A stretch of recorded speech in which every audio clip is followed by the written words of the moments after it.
¿Qué tal? Muy buenas noches, soy el doctor Nelly Huerta, actualmente cursando la maestría en salud ocupacional bajo la materia de promoción y vigilancia de la salud ocupacional. Dentro de este video se va a ver y a contestar el foro en relación al módulo 1, donde se explican conceptos de riesgo, accidente y enfermedad de trabajo, todo esto en base a la Ley Federal del Trabajo, algunos criterios de exclusión de responsabilidad del patrón y cuándo sí se tiene que hacer responsable el mismo, y qué manejo se tiene que dar en caso de alguna incapacidad permanente parcial y ejemplos de casos para que sea un poco más sencillo comprender todos estos conceptos. De entrada, situándonos en la Ley Federal del Trabajo, a partir del título noveno es donde podemos ubicarnos propiamente para ir viendo cada concepto como que de acuerdo a la ley. En base al artículo 473, y cito, los riesgos de trabajo son los accidentes y enfermedades a que están expuestos los trabajadores en ejercicio o con motivo del trabajo. ¿Esto qué quiere decir? Todo lo que le puede llegar a pasar a un trabajador. A lo mejor un médico puede estar expuesto a un riesgo de pinchazos, algún personal operativo a riesgos ante lumbalgias o algún colaborador minero a silicosis, neumoconiosis, por decir demás. Posterior tenemos el artículo 474 que nos define propiamente lo que es un accidente de trabajo.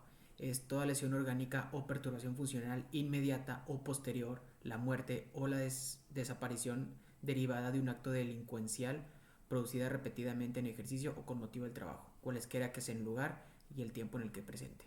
¿Okay? Cualquier cosa, digámoslo en términos coloquiales, que nos puede llegar a suceder cuando estemos trabajando o por el trabajo, puede llegar a ser un accidente de trabajo. Inclusive vemos como dentro de un agregado de este mismo artículo refiere, quedan incluidos en la definición anterior los accidentes que produzcan al trasladarse el trabajador directamente de su domicilio al lugar del trabajo y de este a aquel.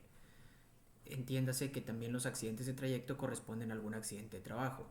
Ciertamente no hace, hasta donde tengo entendido, más énfasis esta ley federal del trabajo, sin embargo, dentro de la ley del IMSS pues tenemos más especificaciones de cómo tiene que llegar a ser este trabajo, este tipo de accidente de trabajo. Y por último tenemos el artículo 475, donde nos habla de la enfermedad de trabajo, que es todo estado patológico derivado de la acción continuada de una causa que tenga un origen o motivo del trabajo, o en el medio en el que el trabajador se ve obligado a prestar sus servicios. Viendo estos tres puntos, lo podemos subdividir en, digamos, un accidente de trabajo como un acto que es agudo, mientras que una enfermedad de trabajo es una exposición crónica a cierto agente, siendo el trabajador el huésped. Ahora, por parte de los ejemplos, el accidente de trabajo, ya dijimos algo agudo. Dentro de mi empresa suelen suceder desafortunadamente muchos accidentes donde los trabajadores, por diversos tipos de cuestiones, en este caso fallas en la maquinaria o fallas en los agarres de aprehensión, sufren aplastamientos de dedos sin llegar a requerir alguna cirugía o algún tratamiento más específico de tercer nivel. Sin embargo, se presentan desde simples contusiones hasta fracturas de punta de dedo, fracturas de penacho. Eso podría llegar a ser un accidente de trabajo. Ahora, poniendo un ejemplo como algún accidente de trayecto, dígase una persona que viva en el centro de la ciudad y trabaje hacia las afueras, ¿ok? Eso puede, cualquier acto mientras él se esté trasladando de su domicilio hacia el trabajo y se produzca algún tipo de lesión, esto podría interpretarse como algún accidente de trabajo, ¿ok?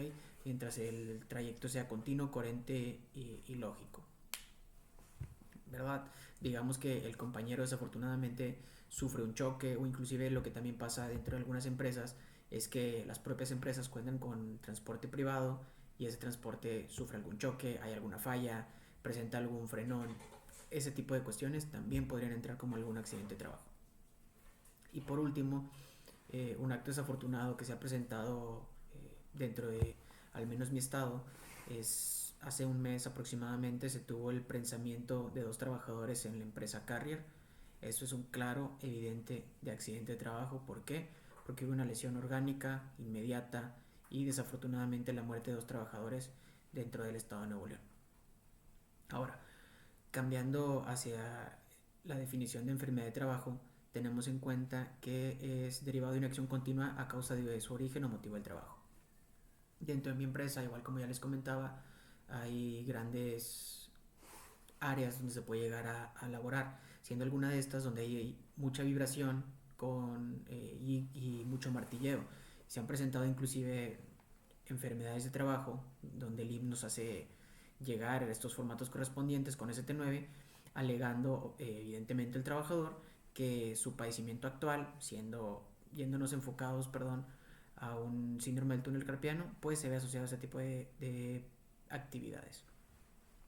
Asimismo, al ser una empresa que tiene altos niveles de ruido, pues por ende hemos también presentado algunas ST9 hacia la empresa donde son relacionadas a datos de hipoacusia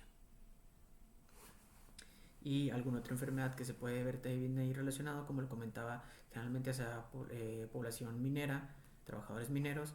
Eso es la neumoconiosis y la silicosis también puede estar por ahí presente. Ahora, hablando específicamente acerca de los criterios de exclusión de los riesgos de trabajo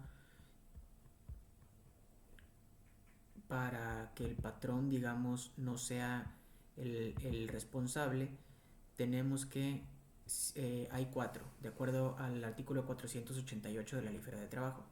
Tenemos que, si el accidente ocurre dentro del embriaguez, ya no hay responsabilidades para el patrón. Si el accidente ocurre cuando el trabajador está bajo algún narcótico o droga, tampoco hay responsabilidades para el patrón. Sin embargo, como médicos, algunos podemos entender que hay ciertos medicamentos que bajo prescripción médica se pueden dar, son siendo medicamentos controlados, se tiene que existir evidencia de que se haya notificado al patrón de este tipo de consumo de medicamentos. El tercer punto es que si el trabajador se ocasiona la lesión él mismo o si algún tercero hace efectiva este tipo de lesión. Y por último, es si la incapacidad o el accidente de trabajo o enfermedad sucede tras alguna riña o intento de suicidio. Asimismo, bajo qué parámetros no se puede liberar de responsabilidad del patrón cuando ay, perdón. Ahora, hablando específicamente del artículo 489 que nos dice no libera al patrón de responsabilidad, eso quiere decir que como quiera el patrón se tiene que hacer responsable a pesar de que el trabajador explícita o implícitamente haya asumido los riesgos del trabajo. ¿Okay? Que el accidente ocurra por torpeza o por negligencia y que el accidente sea causado por imprudencia o negligencia de algún trabajador, de algún compañero de trabajo o de alguna tercera persona. ¿Esto qué quiere decir? No porque nosotros asumamos por poner un escenario, se firme un documento donde se dé por enterado que yo voy a estar en un riesgo inminente y me accidente, se puede dar responsabilidad al patrón. El patrón tiene que ser responsable. E inclusive si yo estoy torpe, soy una persona tonta y me accidento, el patrón es responsable. E inclusive si alguien, algún tercero, me lesiona, el patrón es el responsable, tomando en cuenta la imprudencia o la negligencia en este caso. Ahora, hablando específicamente de cómo se llega a pagar una incapacidad permanente parcial o cuál es el porcentaje del salario que le llega a recibir el trabajador, ciertamente no hay un porcentaje fijo. ¿Por qué? Porque va a depender de acuerdo al tipo de lesión y a una tabla de acuerdo a la ley. ¿Qué quiere decir esto? Que cuando un trabajador llega a sufrir algún accidente o enfermedad de trabajo que deja alguna secuela permanente pero no lo incapacita por completo, pues no se le va a pagar al 100% como si ya no pudiera trabajar nunca más. ¿Qué es lo que pasa? Es que la ley pues tiene una tabla donde dice, nos habla de los porcentajes de incapacidades de acuerdo a cada tipo de lesión que llega a presentar los trabajadores, ¿verdad? Dependiendo de cada caso en específico. Y este porcentaje se aplica sobre lo que se le pagaría como si estuviera incapacitado al 100%. No es automático, se tiene que elegir entre un porcentaje mínimo y un máximo. Y pues también se toma en cuenta la edad, qué tan grave puede llegar a ser la secuela, si todavía puede llegar a trabajar y si el patrón ayudó o no para que estuviera trabajando. Entonces quiere decir que pues no se le paga todo, sino solamente una parte y esa parte va a depender de qué tan afectado pudo haber llegado a quedar o quedó ese trabajador y qué tan útil, aunque sea un poco agresiva la palabra, siga siendo para trabajar este empleado.